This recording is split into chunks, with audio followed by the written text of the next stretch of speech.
Go ahead. Okay. Sounds really awful, but okay. Captain James T. Kirk and the rest of the crew of the Enterprise are stranded on a forest planet. For 3 days, they have no hope of rescue. Then they come across a child's teddy bear. They discover that the owner had been murdered. Soon after, Spock disappears.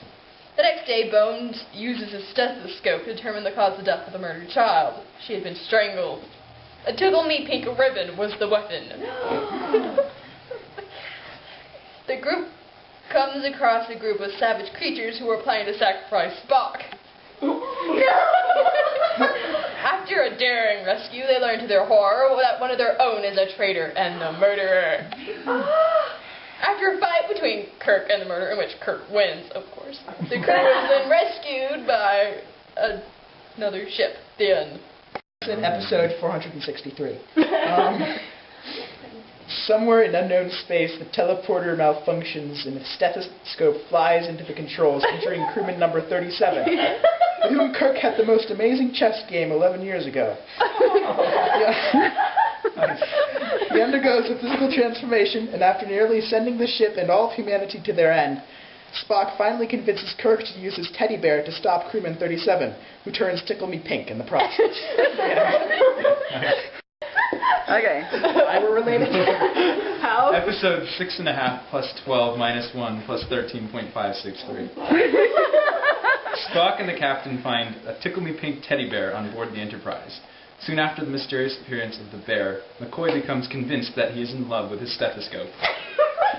Soon Kirk and half the crew also believe that they are in love with the stethoscope.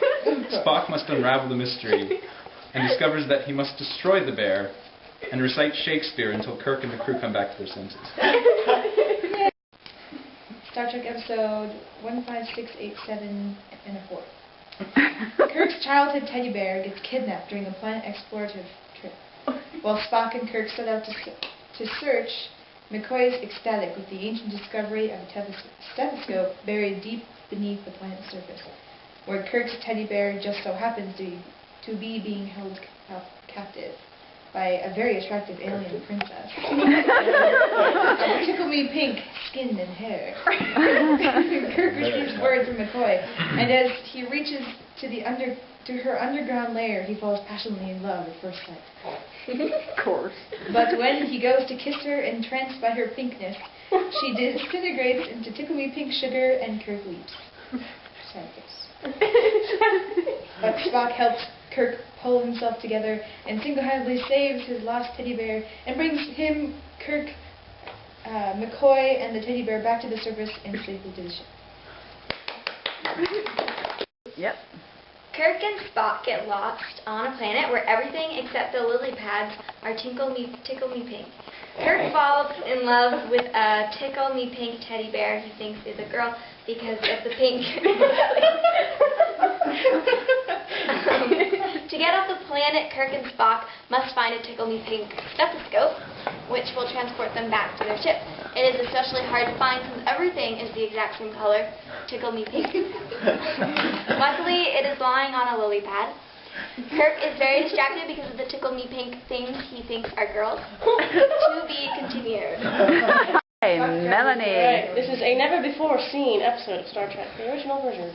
Alright, the Enterprise is traveling through space, when suddenly they come across a strange-looking meteorite. They then try to scan it, and while they are, there is a strange energy surge.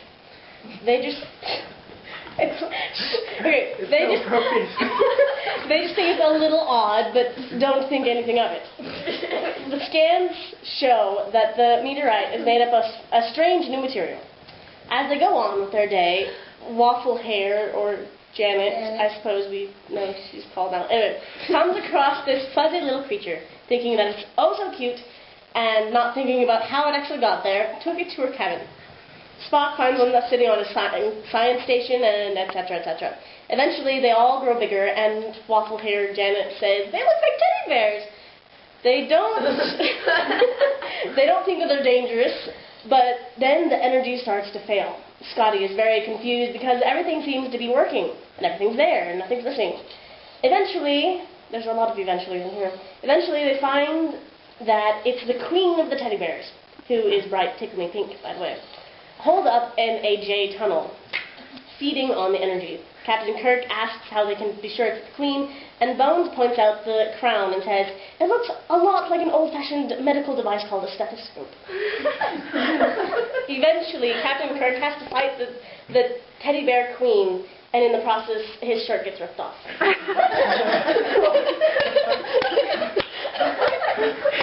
And after he defeats her, all the teddy bears pledge themselves to him as their leader, and he finds them a safe planet to live on.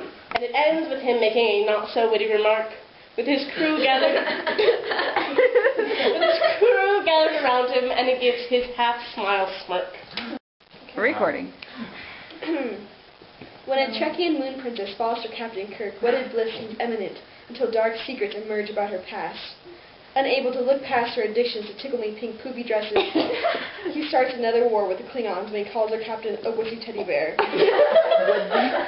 Kirk and his beloved mend their differences until she discovers his deep-seated prejudice towards stethoscopes.